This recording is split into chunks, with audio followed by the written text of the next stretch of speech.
Now back to Outdoors with Larry Ray on ESPN 790. Brought to you proudly by the Tennessee Wildlife Resource Agency, Gaston's White River Resort, and Barton Power Sports. Hey, good Saturday morning. Welcome back to Outdoors with Larry Ray on ESPN 790 here in Memphis, Tennessee. And we're going to do something that we talk all over the United States, and we've been a guest.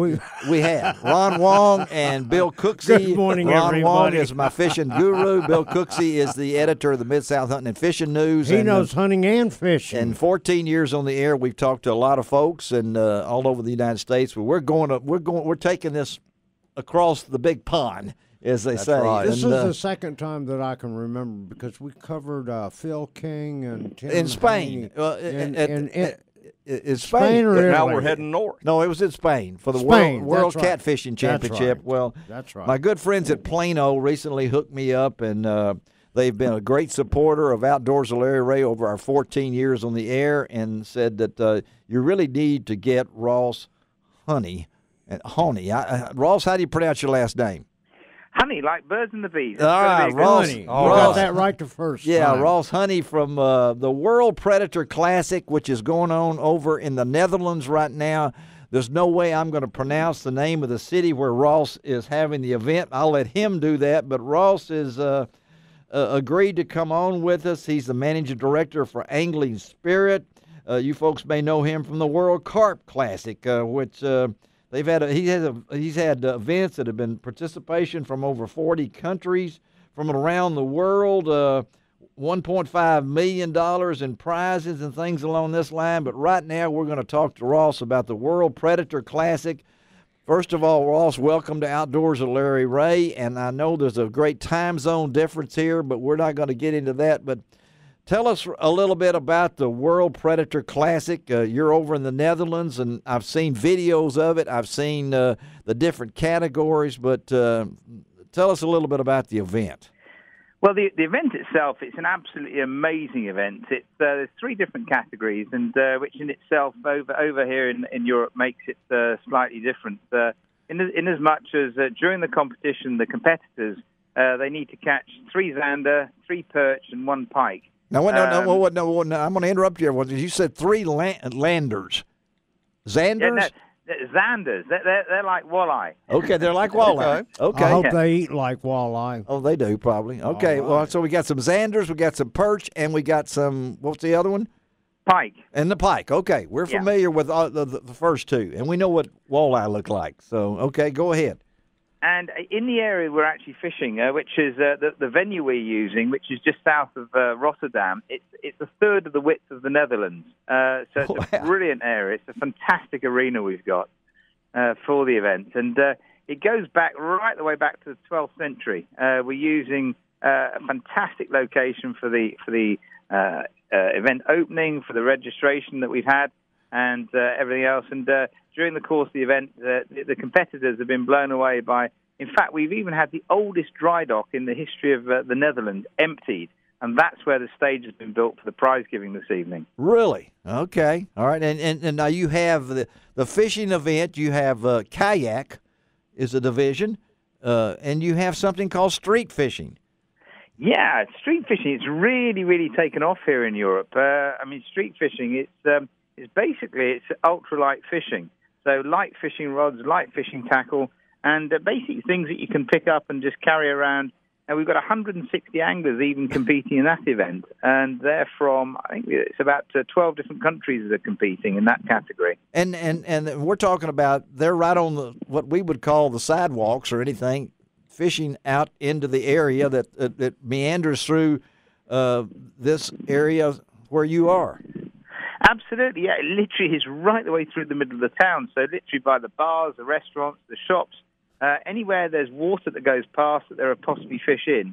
So the 160 anglers, they all start off at 9 o'clock in the morning. Uh-huh. They run off to all these different locations. So you're only allowed to go by foot, and that's it. And then at 12 o'clock they come back, they have lunch, and then off they go again in the afternoon, which in itself is a fantastic spectacle. Yeah, I mean, they actually take an hour off for lunch, right?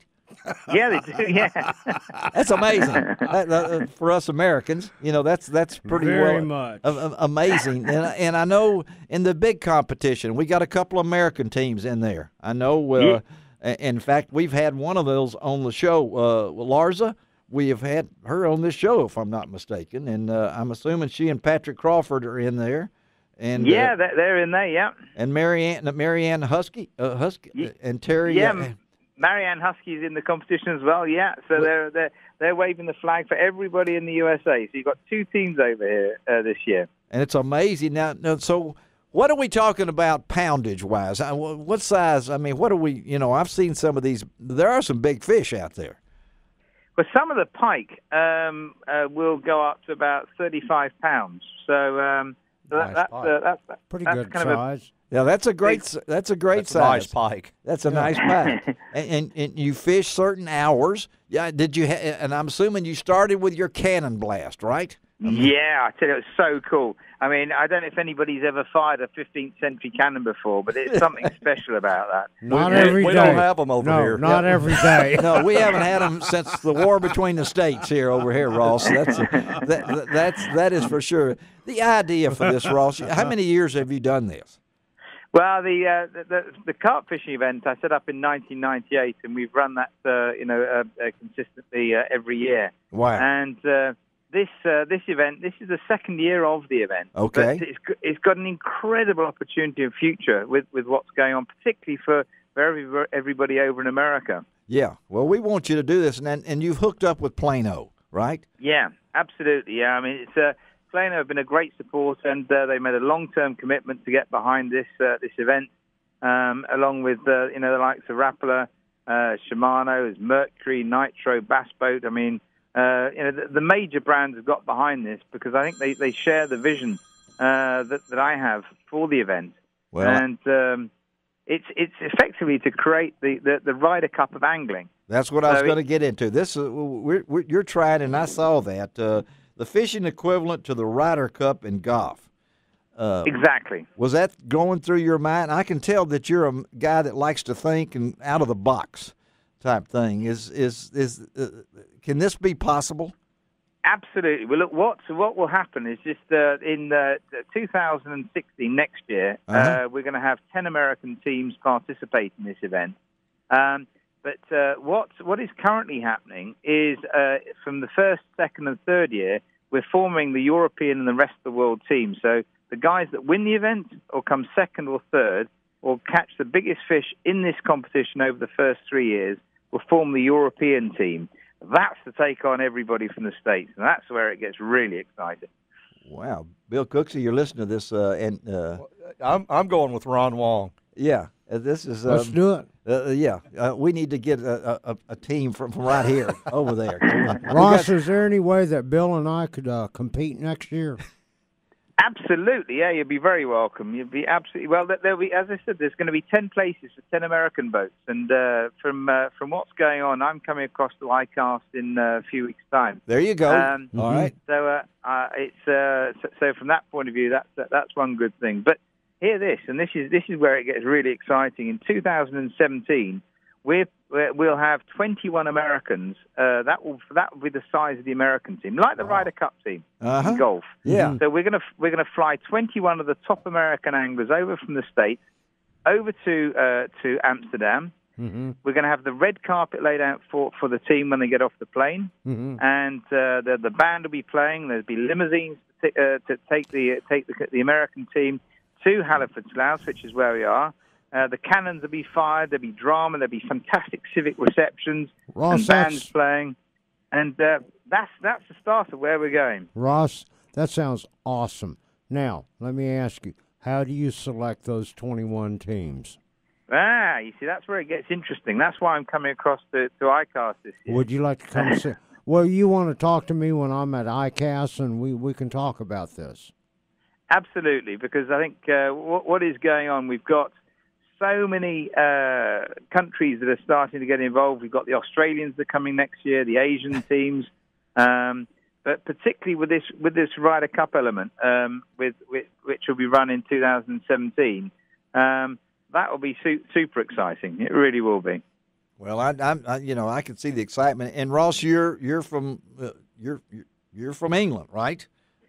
Certainly not. No. I'm from Scotland. You're from Scotland. Yeah, there's a difference. I wanted to make sure that we got in there where you're from. I knew you spoke too well. Yeah. Well, that is true. Yeah. I mean, because that Scotland is, it's where golf originated. So absolutely. So I mean, the two things I'm very passionate about are golf and fishing. There you go. So as a result of that, that's what sort of steered me into creating these events. And but no, you'll see me in ICAST wearing my kilt from my family. There you go. All right. My kilt, absolutely, yeah. Well, So, I'll be there. I'll be. Yeah. I hope to run into you somewhere. Yeah, Ron there, Wong. Ross. I'll loan Ron my App and Stewart. Yeah. Oh, you kilt. will? Yeah. Okay. Yeah. Not. No. But Ron Wong it will be the. I'll wear my Rolling We'll look Stones for T-shirt. Yeah. You look for Ron there. I've got to ask you, and I wanted to lead into this because we're really thank you for doing this, Ross, to be on Outdoors with Larry Ray. But let me ask you really quickly, what do you think about the U.S. Open? Incredible, absolutely incredible. I think when you see the incredible talent that the golfers have, and how kind of how exciting that type of event is. It really kind of highlights that's the type of excitement that you want to create, and that's why I'm sort of creating the events I am within angling. It's great. It's special, It is. It's special moments. Well, I think that your idea is unbelievable. We want to keep up with you, and we've got your number now, so I know we know how to find you. I guess, no matter what time it is. And I know Ross was excited about being on our show. We were excited. All of this will be posted on lroutdoors.com, including this interview with Ross. Later on this afternoon, on Saturday afternoon, we'll have this interview. I know it's going to stir a lot of interest in Memphis area here, Ross, and look forward to hooking up with you again and talking about the event. But the great folks at Plano have been long supporters of this radio show. So thank you for taking time, and we'll be posting the results of your tournament on my website, and we'll stay in touch, okay? Absolutely. Well, thank you very much, and really looking forward to meeting with everybody in the States, and hey, welcoming the USA team over here in Europe. And then, of course, we're going to be coming over to the States to give you guys a going as well. So it's a two-way thing. It's not just a one-way thing. Well, I don't know how many radio interviews you've done on this, but we like to have things out of Memphis here, and I know that this will stir a lot of interest when we think about the Bass Pro Shops at the Pyramid here and things along that line. Absolutely. This is a big deal. Thank you, Ross, and have a great day, and we'll talk to you later, okay? My pleasure, and thank you very much, Thank guys. you, sir. Thank you. All right. Ross Honey, and that's pretty cool. It was like listening to an announcer at the British Open. It was, wasn't it? Yeah. That was pretty cool. Yeah. Very cool. Well, when I got this, he says, my name is Ross Honey, and I am the event founder based in Portsmouth, England. That's why I wanted to make sure that he did not sound. He sounded Scottish. Yeah. And that's where my roots are. Me too. So mine too. Where's Bill Dance when we need him? Oh no! Only if you have some heather at the house. That's the only Scottish root you might have around. Oh, let's just get out of here and take a break, okay? We'll come back and try to regroup after that. We'll be right back.